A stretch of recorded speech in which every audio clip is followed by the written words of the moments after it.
thrilled to introduce our next speaker, Andrew Lamonic. Andrew has held design leadership positions at Northwestern Mutual, GE, the Olympics, with his work being honored for excellence by top industry organizations like CNBC, Wall Street Journal, Business Insider, and a whole lot more. So, pulling from those experiences, he's going to talk with us about executive leadership, how to craft a shared vision, design principles, and how to build trust along the way. So, very excited to hear more from Andrew himself. Thank you so much for having me.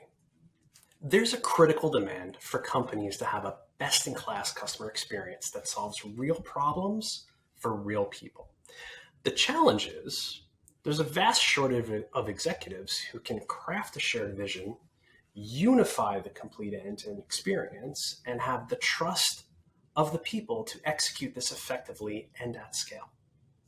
Now, as more and more companies compete for the customer, leaders are needed who can deliver against the end-to-end experience, galvanize the teams, and deliver value in a way that a company can own. This keynote will share practical takeaways, useful strategies, and some tactical frameworks around how to navigate these challenges. Okay. All right. So I'm going to talk about 3 big tentpoles over the next 20 minutes. The first thing I'm going to talk about is, as an executive, how to craft a shared vision and make it customer focused. I'm also going to share some common leadership traps and derailing behavior. The intention being that if you know where the pitfalls are, you can avoid them. The next thing I'm going to talk about is experience design principles. This is a super common tool that best-in-class brands use, like your Apples, your Amazons, your Googles. It's a strategic way to bust silos, democratize the experience, and focus on business outcomes, not pretty output. The last part will be about trust. Now, this is a key thing for any executive, because if you don't have it, you can't do everything else. All right, so let's jump right in. So there are 2 aspects of how a person becomes convinced of the vision. The first part is how the information is delivered, and the second part is how they process the information. These are called modes of persuasion. Now, there's a handful of frameworks that I think are super, super good. I'm going to share one that I actually use most often. This is called the appeals of argument. Now, this is where you make 3 very specific justifications to convince your audience of your vision. There's a logical part, there's an emotional part, and there's a credibility part.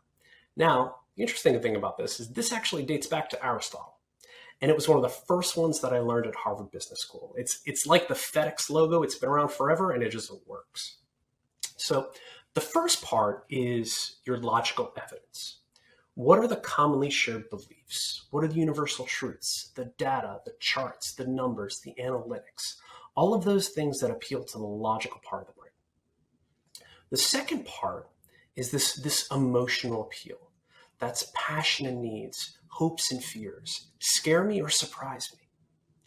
And the last part is establishing credibility. This is where you bring up your subject matter expertise, similarities to the audience, like strong character, or anything that gives your information credence. Now, I know this is like ludicrously simple, but you listen to any lawyer give a closing argument, you listen to a politician give a stump speech, or you listen to a late night infomercial, you're going to hear these 3 things convincing someone of a vision. Now, there's a lot of financial service institutions who are focusing on customer centricity. Now, customer obsession is kind of new to that landscape, but whenever I'm working with stakeholders, there's always some things that I like to bring up because this is sometimes a new frontier for people. So one of the first things I start with is really identify a pain point for the customer, like something specific that you can address in a unique way and solve their problems. And then you work backwards from that.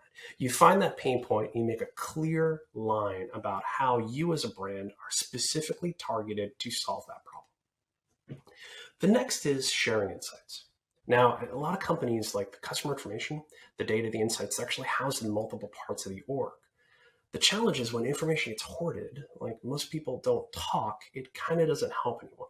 So you got to do your best to like centralize the information and make it accessible to all. The next part is empathy for the customers. Now, this is not just for people creating experiences, not just for people like, writing the code or doing the work.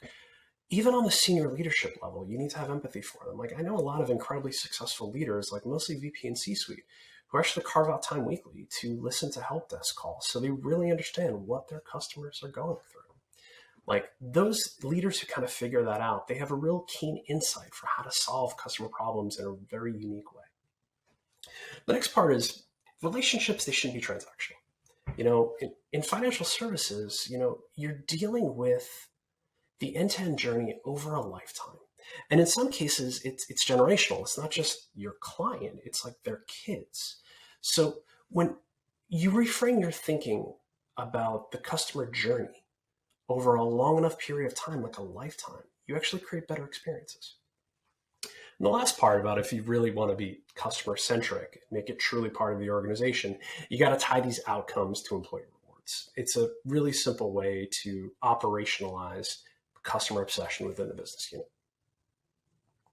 Now, I want to talk about some common traps. Now, there's about 5 things that people fall into in leadership. Now, as a cautionary tale, 60% of new leaders fall into at least one of these. So you may see something familiar either in yourself or in others. It's just really good to be aware of. So the big one is focusing too heavily on the details. This is a trait that's most common. Leaders who embrace the minutia, it ends up being kind of a train wreck for them, okay? Another one is reacting negatively to criticism. This happens a lot with like low-performing executives or people who don't know how to process feedback. Sometimes with design and product orgs, because the nature of the work is so inherently personal, this one actually comes up a little bit. So it's good to kind of handle this one with care. Intimidation is a third trap. Typically people who are insecure, or sometimes there are leaders who are convinced of their rock star status, this is how they respond to things, and it's not healthy. Another one is jumping to conclusions. This happens with a lot of executives who may not have strategic capabilities. They kind of do this, which ends up hurting them.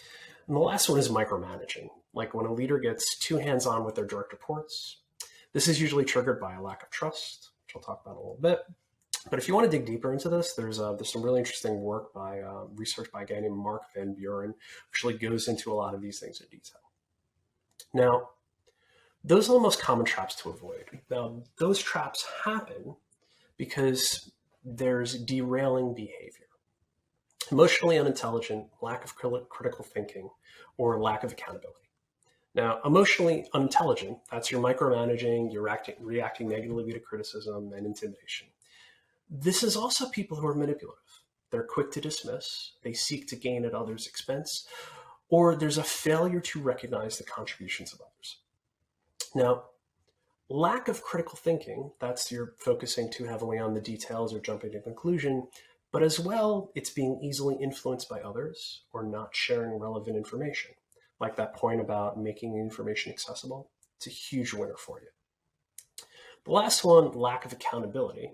That's not taking responsibility, or it's an abdication of ownership, or it's not being aligned to the values of the organization. The one to really be aware of, the most egregious one where your success as a leader drops 32%, that's failure to recognize the contributions of others. So if there's any note that you take of this one, just make sure that you acknowledge the people that you're working with. You'll just be more successful as a leader. Okay. So the next part, I want to talk about design principles. Now, this is the only definition I'm going to drop at you during this talk. It's design principles. They're fundamental truths that guide how you make things. Now, the good thing is that they kind of unify all the disparate experiences, and it brings a shared feeling to them, to your customers. Now, I'm not going to talk about ones I did because they're highly strategic and they allow for competitive differentiation, but I'm going to use a public-facing example. Now, the examples that are used, they're great because they connect directly to the company values, the business objectives, and the unique differentiation points of the brand. So we'll talk about Apple's for a second. Their 5th principle is use metaphors. What that means is, like the metaphors is like, so when you're swiping through your phone, like you're looking at photos and stuff like that, it should feel like, you're flipping through pages of like a book or magazine. Okay. Now, the interesting about that is like how they use this principle across all platforms is that you go to the phone, the tablet, the operating system, the watch, whatever, they all work the same way. And the value that this adds for the customers is that they feel like this experience is familiar. It's easy, it's pleasurable, it reminds them of something that they know. The bonus is it drives more use. So as you look through these things and you put these principles together, you really want to think about what is the thing that you can offer? What is something that's familiar and accessible to your user? And how can you do it in a way that adds value? The great thing about experience design principles and in use, it gives you a ton of value. So it's a guide for decisions. So when they're used throughout the product, they steer you in the right direction. It creates clear and focused designs. It adds value to the customers, and it builds a consistent, enjoyable experience. Also allows for more better direct feedback, because experience principles are rooted in our values, competitive advantages, and the outcomes that we're trying to seek as an organization. Feedback's less subjective. It's more strategic, it's more direct. It's also a really great way to just focus on level of conversations. So instead of competing on viewpoints or managing the loudest voice in the project, you're having fact-based objective conversations. It's not like, arguing over a shade of blue. It's like, okay, what principle are you at odds with? Let's talk about that. The good thing is that it makes it more outcome focused. So the principles, they align you around what's important to the business, and it gives everybody a shared sense of what's true to the company, and it gives purposeful outcomes in the experiences that you're creating. So this last chapter is about trust. Trust is key to healthy working relationships, strong cultures, and high-performing teams. Where your Apples, your Amazons, and your Googles, they actually invest a ton in this, both time and money. If you want some light reading, I highly recommend Googling something called Project Aristotle. It's fascinating. So when we talk about leadership, there's a reason why in decades of management literature, research, and studies, trust is one of the 7 core capabilities. Companies that solve the trust equation, it's just a huge unlock for their business. Teams perform better, processes are more efficient, there's more alignment with the BUs, there's less mental health problems, there's less drama, everything is just better. So one of the things that we talk about in executive coaching levels, it's this thing of the trust triad. There's 3 parts to it. One is that shared vision and purpose. So when everyone's aligned, this is the team charters, it's the vision, the product roadmaps, the principles, the brand values, the OKRs that are transparent. You have this shared vision and reason for being that people are all aligned with. Okay. The second part is about competency and consistency. As a leader, it needs to be understood that you're technically capable of doing the work that's expected. And the consistency is consistent behavior over time. Do you regularly deliver? Do you regularly do what you're going to say you're going to do? That competency and consistency, it's a huge value add, and one of those skills that executive leaders just need in order to exist at that level. And the last part is intentions. It needs to be known that you have the best of interest for the people that you're leading. The thing I see a lot is that executives have good intentions, but they're oblivious of the optics of how they show up. This is where things like 360 reviews or regular feedback come into play. And being aware of how you're showing up and being able to adapt accordingly, that's a huge thing in building trust with large groups of people. Now, this takes time. It's not something that you can add to cart. You got to work at this. But when you focus on these 3 things, your trust index will improve in metric time. Now, there are some times where you have to actually make the business case of trust. You need to agree why it's important. I've actually had to do this at 3 previous organizations. So here's my cheat sheet for the things that I've used for the business case of trust. One, it's a critical competitive advantage. So users and customers, so 2 different groups, they're more likely to do business with companies that they trust. You're going to get a better culture. I'll drop some numbers on you real quick. There was a great study in 2017, 50% higher productivity, 74% less stress, 106% more energy at work, 13% fewer sick days, 76% more engagement, 29% more satisfaction with their lives, 40% less burnout. Like, those are huge results that come from trusting cultures. Another great thing is, like, teams outperform. Managers who have a trusting relationship with their direct reports, like, even that's just as simple as expressing interest in well-being and career success. Direct reports outperform in quality and quantity of their work. And it's a great thing about increased retention. When leaders trust their teams, they just stay longer. And as a surprisingly interesting piece of data that I found is that high trust companies pay 17% more. So if you are not at a company where trust is prioritized and values, maybe consider moving to one that does. So thank you very much for your time. I will gladly stay here and answer any questions until they kick me out of the Zoom. I really look forward to talking with you more.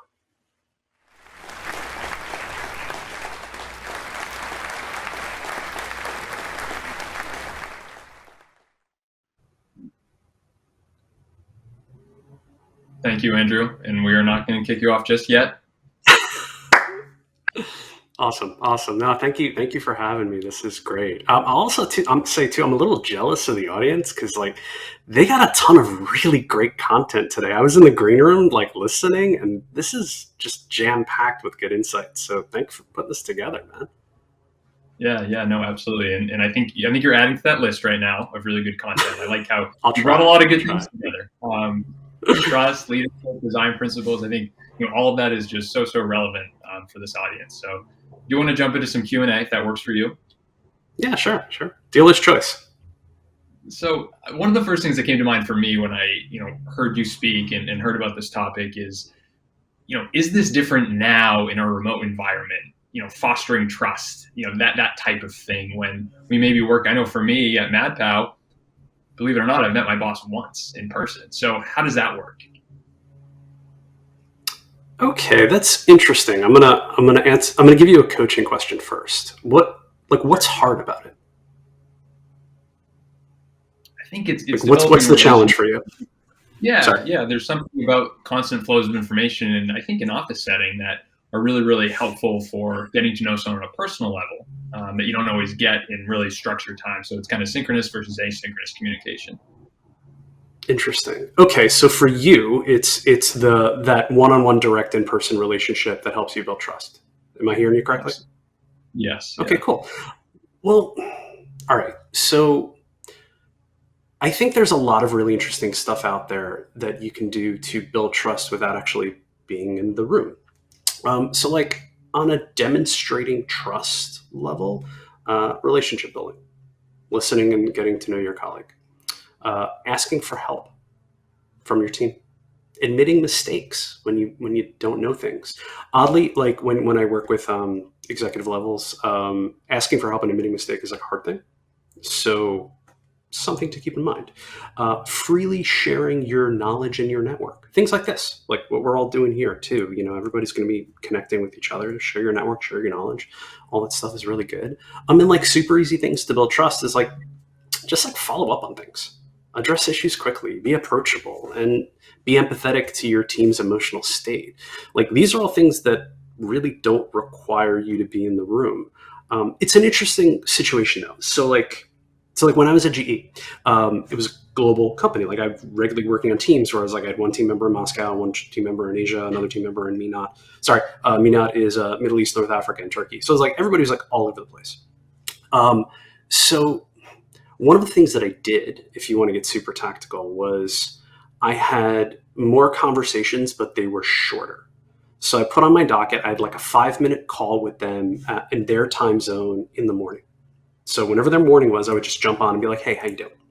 The more of those instances that you have, you can hear and feel and have a more empathetic connection with them that goes to building trust. There's a bunch of markers you could look for, like pitch. Does their pitch go up at the end of a statement? If their pitch goes up, that means they're kind of not sure what they're saying. Pauses. When people pause in conversations, it usually means they're looking to you to fill the gap on that one. Language qualifiers. They're also called splitters. If someone uses words like almost, just, sometimes, maybe, Those are words that like people avoid commitment with. So that's something you might want to dig into as a leader to be like, hey, like what's going on? I'm hearing this language. Is there something I can help with? Active voice, passive voice, structure. Like, is there conversation, linear, tangential? Packet size or chunk. Actually, packet size and chunking is more like Jedi Master techniques, but it's listening to their cadence of speech, because people speak in a regular cadence. If you notice there's a dissonance, or they're speaking in a way that they normally don't, that means there might be something going on there. Chunking is really interesting. Chunking is how people describe what's going on. Like if you're talking to a direct report and they say something like, oh, I have this monster of a challenge, and it's this, that'll signal to you that there might be an adversarial thing going on. But just by using the language that they use and how they chunk the problem. What else? Like where their energy is. I know a lot of speakers previously mentioned energy. Like what are they excited about? Body language, things like that. You could see it on the Zoom. You could also hear it when people are talking. And something really good. This is something that psychiatrists, therapists, and coaches use. It's whatever the last question is in a meeting or in a call. That's called the Doorknob Question. That's usually the most important thing that they want to talk to you about. So I just gave you like 10 things, and any of those things right there, you don't need to be in a room for. Is that helpful? I love that. That's great. Absolutely. Okay, cool. Yeah, no, definitely. There's a laundry list, and I'll have to go back and watch the recording to catch all of that. So more my listening maybe. So we do have a question here from the audience, and again, enter your questions in the Q&A.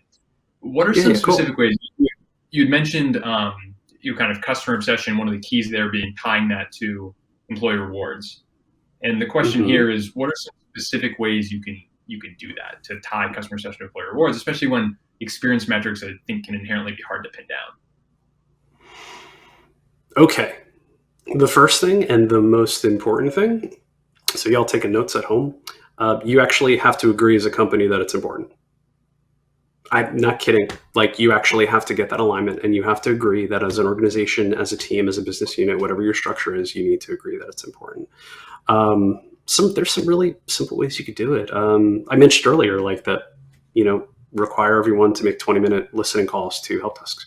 Like that's an easy thing. Like when they check that off, that ties to their employee rewards. You could manage, what are some good metrics? Like high CSAT scores, experience satisfaction, customer acquisition rate, churn, retention, sustainability, like referrals, like any of those things, you could actually put a metric behind it, and you can make something that is rewardable and something that's required as an organization. Probably the biggest one, though, something that I hope all executives in this room do, a really easy metric is just to have diversity in the room. Diversity on the Zoom call, diversity on the team, you need it. There's clear, plausible, and like empirical data that companies with greater diversity perform better.